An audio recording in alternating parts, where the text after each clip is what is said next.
কি দেখে লোভ লাগছে তো? স্বাভাবিক, লোভ তো লাগবেই। আমি চলে গেছিলাম জানবাজারের মাছের মার্কেটে।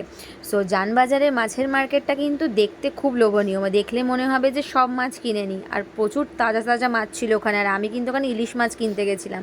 আর ইলিশ মাছগুলো কিন্তু দারুণ বড় বড় ছিল। ওখানে ইলিশ ছিল, পমফ্রেট ছিল, তারপরে চিংড়ি মাছ ছিল, গলদা চিংড়ি ছিল, আরও অনেক ধরনের মাছ ছিল, বড় বড় বোয়াল মাছ ছিল।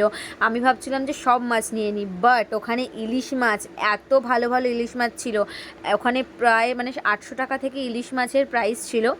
এক একটা রেঞ্জের এক এক রকম, বাট যেটা 1100 টাকা কিলো ছিল, 1100 না সরি 1200 না 1300 টাকা কিলো ছিল, সেই মাছটা আমরা নিয়েছি। ওটা বেশ বড় ছিল মাছটা। সো আমরা পুরো গোটা মাছটাই আমাদেরকে নিতে হয়েছে, কারণ হাফ কেটে দেবে না ওরা।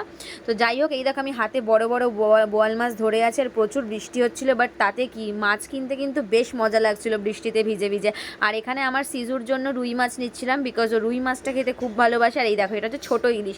এই ইলিশটা 800 টাকা করে কিলো।